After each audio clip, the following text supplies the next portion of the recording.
So I'm Ollie Llewellyn. I'm an IR 5 in Glasgow and RCR Kodak Research Fellow.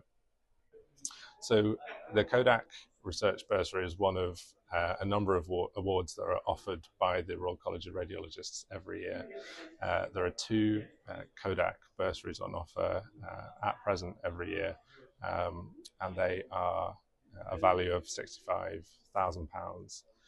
Um, uh, these are in addition to some of the other awards. The seed grants are also available, and those are £40,000, but all the details are on the college website. So I've always been interested in research, but as a postgraduate medic, I was slightly put off by taking 3 years away from training. So I was always looking for something in between. This was before the BSIR National Vascular Registry MD came out. So I was always looking for something in between, and this had the opportunity of offering that. The Crash podcast by Tom Termazai was also instrumental in inspiring me to undertake research, and this kind of came during the core training part of my training and FRCR exams. So this was an invaluable resource which is still available, and I'd encourage anyone to go and listen.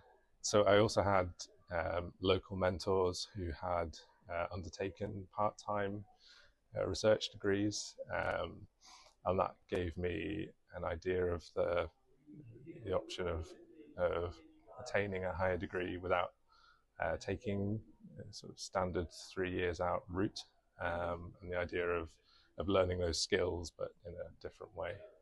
Yeah, it was important for me to find out from the college that the grant would support part-time work and pay for my salary. So the grant pays for 20% of my salary for 2 years. It pays for MD fees, and it also pays for some statistician time. So with the support of the RCR Kodak Fellowship, I'm undertaking an MD on the diagnosis and management and outcomes of patients with malignant ureteric obstruction. I'm academically supervised by Alex Laird, who's an academic urologist in Edinburgh. And the project involves two multi-centre studies. One is retrospective and one is prospective, looking at malignant ureteric obstruction, its incidence and its management, and the outcomes of different management options, and a single retrospective study on prognostic imaging features in patients with malignant ureteric obstruction. So I had to work out the best way to take time out of training, whether it was out of program activity or less than full-time training. Looking at the deanery resources, I figured out that probably out of program training for an option that wasn't full-time out was probably less likely to be successful, and a less than full-time training route for career progression opportunities was the best route forward.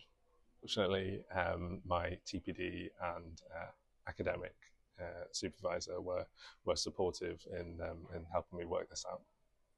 So a significant challenge was working out what I could use the money for, and finding out what I costed to the trust, which is not just your salary, but it's also your pension contributions that the employer pays for. Fortunately, Edinburgh has an organisation called Accord, which is a combination of the University of Edinburgh and NHS Llewllyn, and their accounts department helped me to work this out.